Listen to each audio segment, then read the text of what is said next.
Salve espectadores do canal! No vídeo de hoje nós vamos falar de um conceito que vem sendo debatido há mais de um século e que até hoje muita gente não entendeu direito. Hoje nós vamos falar sobre o conceito de ideologia.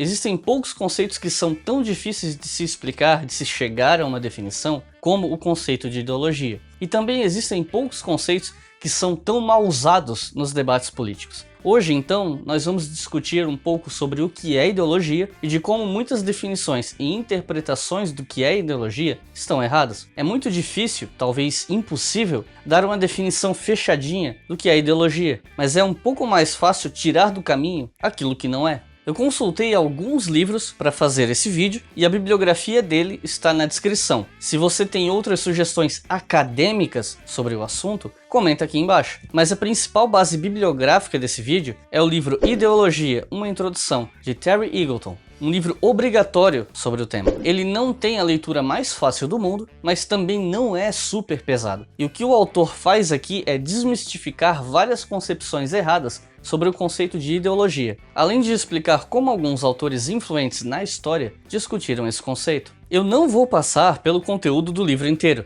então se você quiser conhecer a concepção desse conceito na história, eu recomendo que você procure esse livro. A versão que eu tenho foi um lançamento conjunto da editora Boitempo e da editora Unesp. Não sei se existem outras edições no Brasil. E eu tirei um bom proveito do verbete Ideologia e Hegemonia do livro Sociologia, Conceitos-Chave, organizado por John Scott. Eu queria agradecer mais uma vez a todos que assistem o canal, especialmente nossos colaboradores do Apoia-se. O apoio de vocês está nos permitindo botar ideias em prática, ou pelo menos fazem com que alguns sonhos para o futuro, aqui para o canal, pelo menos pareçam viáveis a médio e longo prazo. E sendo ou não um apoiador do canal, caso você goste do nosso conteúdo, inscreva-se e compartilhe esse vídeo com a galera que você sabe que estuda história, dá aula de história. No que os vídeos puderem ser úteis, fiquem à vontade para usar eles em sala de aula, trabalhos escolares e afins. O termo ideologia foi criado pelo político e filósofo Destutt de Tracy no final do século XVIII, no contexto da Revolução Francesa, com o objetivo de desenvolver uma ciência das ideias, ou seja, entender as ideias a partir de um olhar crítico e científico, e com esses estudos fazer a crítica da religião e da metafísica. E aqui eu falo científico dentro dos limites da época, claro. Não dá para pensar em aplicar as nossas ideias de ciência ao século XVIII, ignorando os contextos de cada época. Não demorou muito para esse conceito ganhar um caráter negativo. Napoleão, por exemplo, chamava os críticos dele de ideólogos, dando a entender que seriam pessoas que lidam com especulações e abstrações, com pouco conhecimento da realidade política. Mas a ideia de ideologia como algo nocivo, como algo feito para enganar, se consolidou de verdade a partir de Marx, que pensava a ideologia como uma espécie de consciência distorcida que mascarava as contradições da sociedade, contribuindo para a reprodução do sistema. Eu sei que muitos de vocês gostariam que eu fizesse um resumão da história dos estudos sobre esse conceito, mas o vídeo ficaria muito denso, principalmente para o público não acadêmico que talvez nunca ouviu falar em toda essa galera e não se interessa tanto pelo histórico do conceito. Mas se você quer saber de alguns autores que trabalharam com esse conceito através da história e influenciaram a forma como se lidou e definiu ideologia, nós podemos citar Antônio Gramsci, George Lukács, Louis Althusser, Karl Mannheim, Friedrich Nietzsche, Émile Durkheim, Theodor Adorno, Max Horkheimer, Jürgen Habermas, Herbert Marcuse, Anthony Giddens e por aí vai. A lista é enorme. Uma ideologia, e isso que eu vou falar não é nenhuma novidade, pode ser algo muito poderoso. Ela pode fazer com que grupos, classes sociais ou mesmo habitantes de um país se sintam superiores ou inferiores em relação a um outro. É comum na história da humanidade e totalmente compreensível que pessoas lutem, matem e morram por questões materiais, lutar pelo que é seu ou mesmo para sobreviver. Mas é muito mais difícil entender como as pessoas fazem isso por algo que seria tão abstrato quanto as ideias. Um dos motivos pelo qual tanta gente estuda ideologia na academia é para tentar entender as formas pelas quais as pessoas podem até mesmo investir em sua própria infelicidade por acreditar em algo. Como aponta muito bem Terry Eagleton,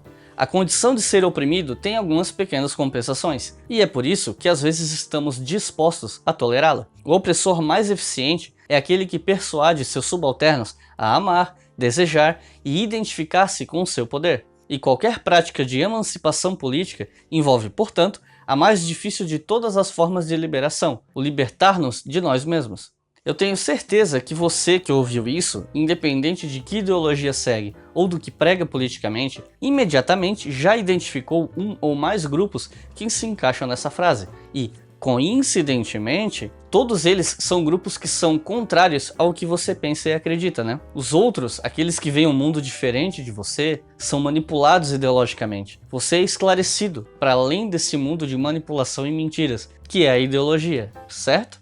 Um indicador confiável do quão ideológico é um discurso é perceber o quanto a pessoa que defende o tal discurso está disposta a aplicar o termo ideologia nas opiniões políticas dela. Normalmente, as pessoas e grupos sociais que rejeitam o rótulo de ideológico para aquilo que defendem politicamente são tão ou mais ideológicas do que aquilo que elas criticam. Gostam de se ver como detentoras da isenção, de uma verdade, de saber como as coisas realmente seriam, mas tudo isso não passa de ideologia. Mas nós vamos aprofundar melhor esse conceito. Uma dificuldade grande de se definir ideologia é porque esse termo tem várias definições, mas nem todas essas definições se sustentam e algumas são inclusive contraditórias, não podendo coexistir. Logo no começo do seu livro, Terry Eagleton diz que, para ele, tentar definir a ideologia em uma única definição abrangente seria inútil e talvez até impossível. Por isso é difícil definir ideologia. Mas o autor fez uma lista bem interessante de várias definições desse conceito no senso comum. A lista completa é a seguinte: o processo de produção de significados, signos e valores na vida social. Um corpo de ideias característico de um determinado grupo ou classe social. Ideias que ajudam a legitimar um poder político dominante. Ideias falsas que ajudam a legitimar um poder político dominante. Comunicação sistematicamente distorcida. Aquilo que confere certa posição a um sujeito. Formas de pensamento motivadas por interesses sociais. Pensamento de identidade. Ilusão socialmente necessária.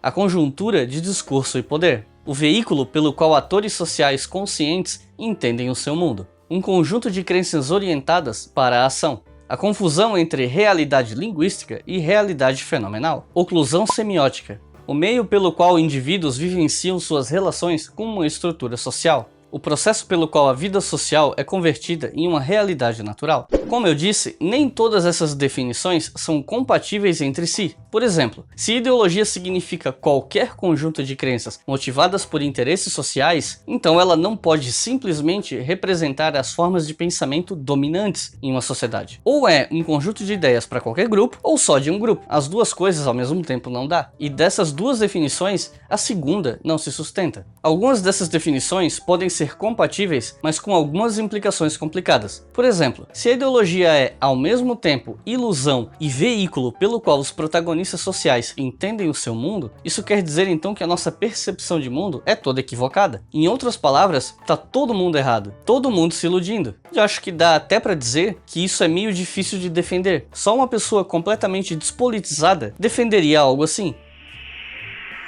Algumas definições de ideologia são pejorativas, outras meio ambíguas e outras não veem ideologia como algo essencialmente ruim. Um exemplo desse último tipo é a definição que diz que ideologia é um corpo de ideias característico de um determinado grupo ou classe social. Nesse caso, você pode admitir que defende uma determinada ideologia sem implicações ruins. Afinal, ter uma ideologia não é ruim, e todo mundo que não vive isolado no mato dialoga com certas ideologias, mesmo que não se identifique com ela. O que pode ser ruim são os usos que se fazem de certas ideologias. Mas existe, de fato, uma tradição acadêmica de se ver ideologia como algo negativo. E ao contrário do que talvez você possa estar pensando, os principais autores com esse viés são justamente nomes como Hegel, Marx, George Lukács e pensadores marxistas posteriores. Eles se preocupavam com a ideia de verdadeira e falsa cognição, com a ideologia como ilusão, distorção e mistificação, numa visão mais epistemológica. Mas isso não quer dizer que todo marxista vê ideologia como algo ruim, pois há uma corrente mais sociológica da qual alguns fazem parte. Quando em um debate uma pessoa afirma que a outra está falando ideologicamente, normalmente isso quer dizer que quem fala isso pensa que o outro lado está falando sobre alguma coisa segundo uma estrutura rígida de pensamento, a partir de ideias pré-concebidas que distorcem a compreensão.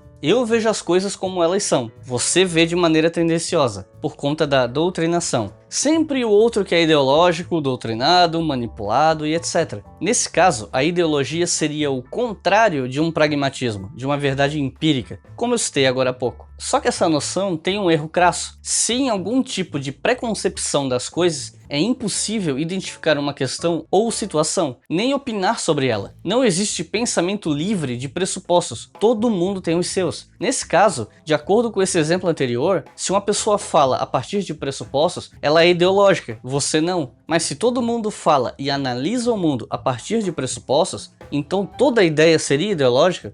Esse tipo de argumento surgiu principalmente durante a Guerra Fria, entre sociólogos dos Estados Unidos. Para eles, a União Soviética estava imersa em ideologia, enquanto os Estados Unidos viam as coisas como elas realmente eram. Ou seja, ajudar a derrubar governos democraticamente eleitos e ajudar a implantar ditaduras, tudo certo, é só pragmatismo. Mandar tanques para a Tchecoslováquia para conter protestos, aí é fanatismo ideológico. Percebem como isso, além de não se sustentar do ponto de vista lógico, ainda é politicamente desonesto? Outra definição apresentada é a de que a ideologia seria um conjunto rígido de ideias. Essa definição tem como problema o fato de que nem todo conjunto rígido de ideias é ideológico. Se você tem ideias extremamente rígidas sobre como uma casa deve ser limpa ou de como a escovação dos teus dentes tem que ser perfeita, elas não são ideológicas. Patológicas, talvez, mas não ideológicas. Outro exemplo comum é o de quem não come carne e diz que faz isso por questões ideológicas. Nesse contexto, o termo ideologia está sendo confundido com filosofia, uma filosofia de vida, uma crença sistemática. Não comer carne pode fazer parte de uma ideologia, como ocorre com muitos defensores do ecossocialismo. Por exemplo, se você não come carne porque você acha que se as pessoas pararem de comer carne, isso vai quebrar os grandes pecuaristas e vai afetar um dos mecanismos de exploração do capitalismo, o fato de você não comer carne se torna mais que filosófico, vira ideológico. Mas, na maioria das vezes, é por um motivo filosófico, o de entender que sua alimentação pressupõe a morte de outro ser vivo, e você acreditar que isso é errado, que sai da esfera micro e vai para a esfera macro, por conta da destruição do meio ambiente para a criação de gado. Isso é filosófico, não ideológico. Ou seja, o conceito de ideologia não se refere apenas a um sistema de crenças, ele está ligado também a questões de poder. Então, da próxima vez que você for dizer a alguém que não faz algo por algum motivo ideológico, pensa um pouco melhor e vê se não seria mais adequado falar em motivo filosófico. Bom, nós acabamos de falar sobre ideologia como algo que não é só um sistema de crenças, mas também algo relacionado a questões de poder. E acho que dá para dizer que se trata de um poder político. Um acadêmico chamado John B. Thompson, em seu livro Studies in the Theory of Ideology, afirma que estudar ideologia seria estudar os modos pelos quais o significado ou a significação contribui para manter as relações de dominação. Um poder dominante poderia se legitimar por algumas estratégias, por exemplo, promovendo crenças e valores compatíveis com ele, naturalizando e universalizando tais crenças de modo a fazer com que elas sejam óbvias e aparentemente inevitáveis, desmerecendo ou difamando ideias que possam desafiá-lo, excluindo formas rivais de pensamento, obscurecendo a realidade social para favorecê-lo, entre outros. Então, essas estratégias fazem bastante sentido quando se fala de ideologias dominantes. Quanto mais autoritário o regime político, mais intensamente essas estratégias são utilizadas. Só que definir ideologia desse jeito tem dois problemas. Primeiro, nem todo conjunto de crenças que é chamado de ideologia pertence a um grupo dominante. E os vários movimentos sociais na história que lutavam contra os regimes e ideais dominantes. Querem alguns exemplos? As sufragistas, os Narodniks na Rússia, o IRA na Irlanda, o movimento Diretas Já aqui no Brasil durante a ditadura, entre vários outros que contestavam diretamente as estruturas de poder do seu país ou região,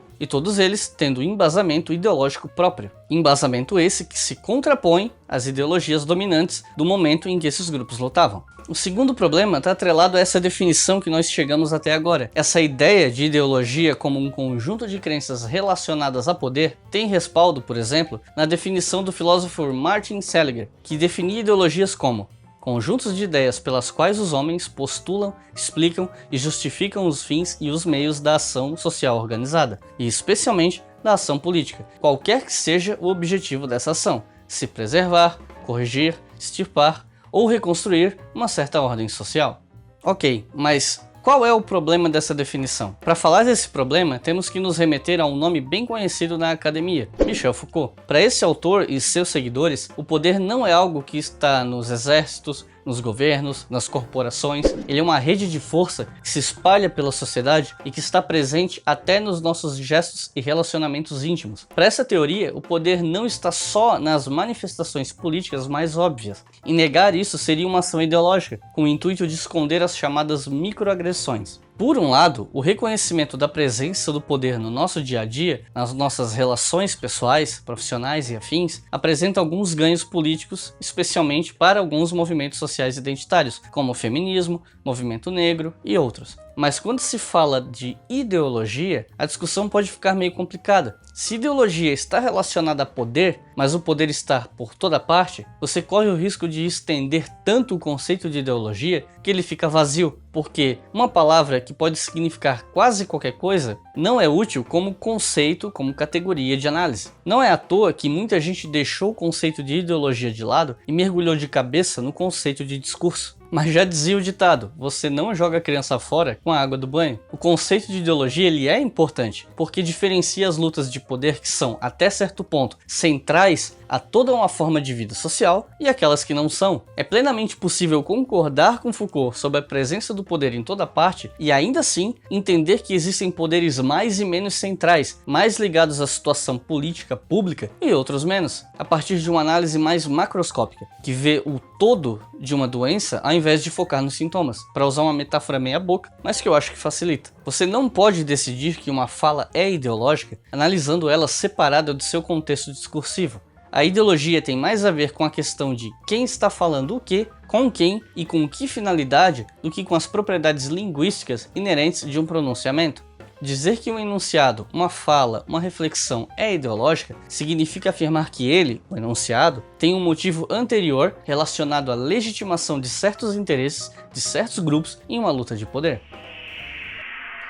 Como eu disse antes, no começo desse vídeo, tem uma bibliografia aqui na descrição para você começar a estudar esse tema. Esse tema é muito complexo, tem importância no debate intelectual desde o século XIX e não é um vídeo do YouTube que vai dar conta de falar de todos os autores e tudo mais. Outra coisa que talvez você estivesse esperando é que eu falasse o motivo pelo qual a expressão ideologia de gênero é conceitualmente errada, mas nós já falamos disso no vídeo sobre o conceito de gênero na antropologia, do quadro Antropológica, cujo vídeo vocês podem assistir clicando nesse card. Se você gostou desse vídeo, não precisa falar muito. Curte, compartilha e por aí vai. E dá um pulo na nossa página do Apoia-se, caso queira e possa contribuir com o canal. Muito obrigado e até a próxima.